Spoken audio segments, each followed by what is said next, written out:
Story 1. Am I the booty hole for humiliating my boyfriend's brother at family dinner? So I, a 25-year-old female, have been dating my boyfriend, 29-year-old male, for 8 months. I moved to the US 2 years ago and met my boyfriend at work. I mention this for context. All is good so far. Then a week ago he said he wants me to meet his family. I agreed, and honestly, I was nervous and giddy about it because I felt like everything was going really smoothly and was excited about where it was going. He called his parents, and they were really excited to meet me, so we decided to make it a weekend. His parents have a spare room, so they offered it to us. When we got there, I was greeted with hugs from mother-in-law, sister-in-law, and her wife, sister-in-law's wife, SILW. His father-in-law gave me a stern pat on the back, but he seems like a reserved type of man, so I took it as a good sign. I then met one of his 2 brothers, 19 brother-in-law. The other worked on Saturdays, so he would only be here for dinner. We sat down and chatted. They got me real British tea and slippers, and it was going really well. Then it came down to dinner. It's hot, and I am in a summer dress. So that's when Mike, 26-year-old male, came home. He lives with his parents after a nasty breakup with his ex a year ago. Boyfriend told me she screamed at him on Christmas for being a controlling, sexist a-hole. She kicked him out of their apartment. My boyfriend introduced me. Mike looked me up and down, but didn't say anything, but nice to meet you. I brushed it off. Halfway through dinner, the conversation is flowing nicely, and I feel comfortable. Then Mike, out of the blue, asks if I'm pregnant. Now, I am what people call mid-size. Kudos to my boyfriend, who choked on his food. He got really upset by that comment. I replied with a laugh and said, no. Boyfriend was staring daggers at Mike, who was staring at me. Then he said, boyfriend has never dated a fat girl before. I was so shocked, my mouth went dry. Everyone kind of sucked in air and froze. I think everyone was too stunned to speak because we were all frozen and staring. I was staring at Mike when he looked down at my breasts and continued, and you're showing a lot of skin. I'm not sure if he was trying to haze me, but that did it.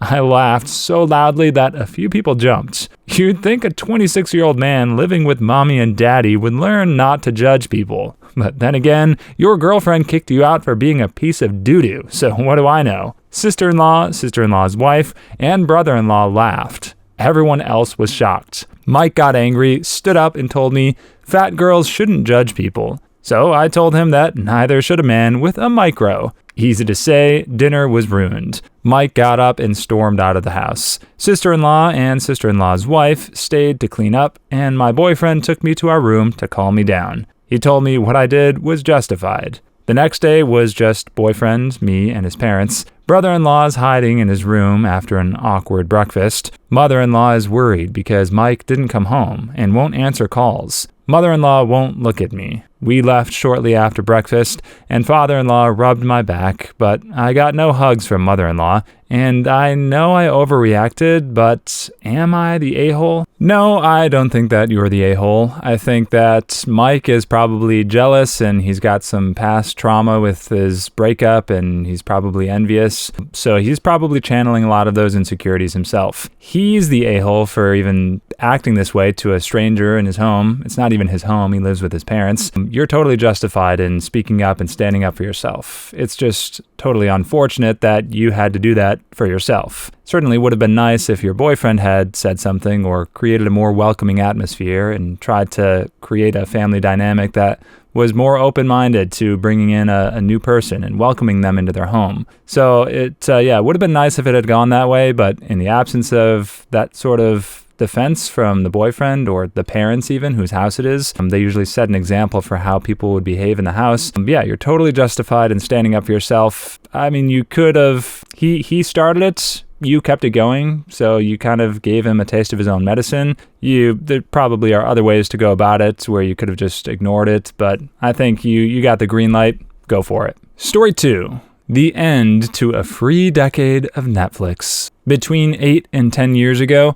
I received an email welcoming me to Netflix. That was a bit concerning since I hadn't signed up, so I contacted the company. They told me someone must have accidentally used my email when they created an account. Our last names were the same and our first initial. I said, no problem. You must have additional contact information for them besides my email. Could you please remove my email from the account and let them know so they can fix it? Well, immediately that was a big problem for Netflix. And, well, no, they couldn't remove the email because it was the only one they had for the account, and how did they even know that it was mine? I said, give me your email address and start talking. I will email you the words as they come out of your mouth. That wasn't good enough for proof somehow. More likely, I was in the other person's Gmail account asking to not have Netflix. What they finally ended up doing was changing the account password so that when the customer went to log back in, they wouldn't be able to, and would need to do a password reset by calling Netflix,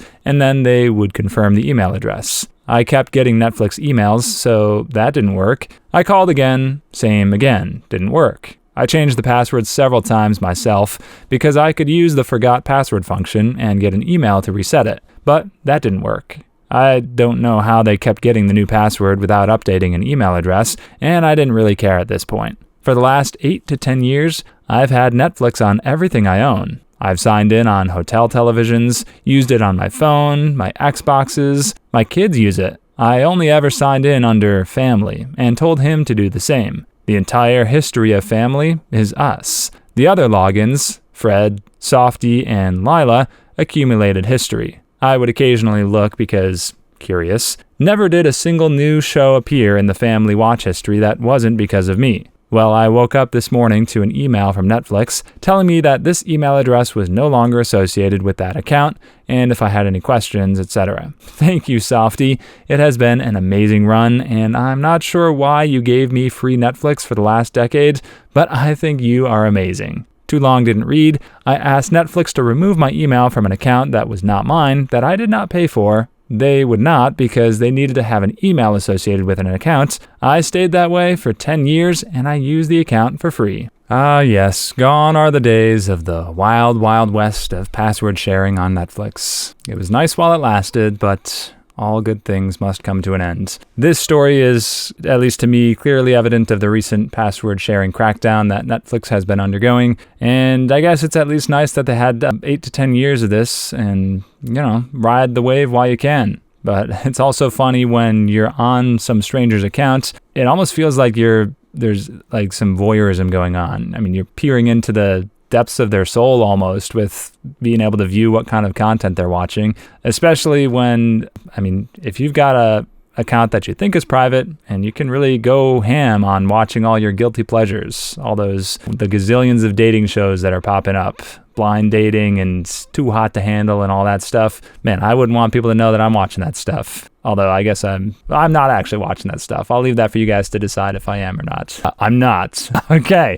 I've seen a few, but yeah. Guilty pleasures, you don't want strangers to know exactly what you're up to. So it's just kind of creepy to imagine that people are harvesting that data. Although, yeah, in that sense, there's definitely data being harvested. And the companies and corporations know way more about us than we would like to think they do. So take that for what it is. Story 3. I'm a chef and I've been living a lie about the quality and authenticity of my food. I'm a personal chef for an upper-class family in the U.S. with a multi-million-dollar house who go on many vacations every year. They claim they miss authentic European and Asian food after living abroad for several years. When I first started cooking for them, I made elaborate dishes that took hours to make. Finding the exact ingredients, examining each piece of carrot, potato, or chicken by hand, finding the right brands, and going to multiple grocery stores to find the exact Pinot Noir to make the perfect red wine sauce. They didn't like it. I once messed up a dish and had to remake it really quickly, so I took a few shortcuts to make sure it was still tasty. A normally 12-hour dish, I made a quick version in less than 30 minutes using vinegar instead of red wine. They said it was the tastiest thing they ever ate. It reminded them of the times they were traveling through some European mountains. Since then, I've realized I don't need to spend hours making all the food perfectly authentic. I stopped using expensive brands of wine. Sometimes I don't even use wine at all. Grape juice or vinegar, or even sugar seems to taste just as good, if not better to them. I've saved tens of thousands of dollars, and probably thousands of hours getting cheaper ingredients that have already been brined or marinated, and they absolutely love it. They even had me prepare larger meals for parties or events, and they'd claim it was authentic French or Italian food. They'd ask me what combination of flour I used to make the pasta that was so clearly handmade. It was 99-cent boxed pasta from Walmart. Or it was clear I used a very particular Pinot Noir for a coq au vin, which I actually just added a little fruit juice with some vodka. Or that the saffron really made a difference in my risotto when I really was just using turmeric. Or how the food tastes so much better when sauces are freshly made with raw ingredients when it's really mayonnaise plus ketchup or some other dumb combination of common condiments. I just smile and nod. Part of me feels guilty, but not guilty enough to go back to making the more authentic versions that they just complain about that costs me way more time and money anyways. I'm more just worried that one day they'll find out. But I've gotten away with it for almost 8 years now. Edit, because so many people have asked. This was my first job as a personal chef, and it was a side gig. When I took the job, I didn't know how much to charge. They asked what would be the price per meal for their family of 4, including getting groceries, planning, prepping, cooking, plating, cleaning, etc. So everything, including groceries, would be included in what pays me. So the groceries are a business expense. They don't reimburse me for it. It's part of my total fee. That fee was vastly undercharging for my time and the amount of work I put in initially, as well as the quality of ingredients. Rookie mistake, as a rookie cook, I guess. Also, I don't regularly serve boxed pasta. It's just one of the examples off the top of my head. I'm guessing the edit at the end was to clarify that he's not actually a thief, I guess. He's stealing time. It's like when you poop on company's dime. That's, time theft, they call it. So if he's being paid a certain rate and the family expects that he's doing all this extensive grocery shopping and meal planning, and it really only takes him 30 minutes, then I guess that's considered theft of time. But if he was severely underpaid and the rate that he quoted them when he first got hired was way below whatever the industry standard is, and they were taking advantage of him in that sense, then this is just kind of a rectified situation. Without knowing the exact numbers, I'll just assume that it all comes out in the wash, and that we're just talking about all nice people here with good morals and all that. But all that aside, it is funny that this fancy schmancy pants family expects all this exotic food and authenticity, but everyone just loves a good hamburger and a good, pasta dish and hot dogs. So, yeah, it just highlights the fakeness in all of that, the connoisseurs and the sommeliers of wine drinkers and people who appreciate fancy pants, dishes and things like that. At the end of the day, what tastes good is good.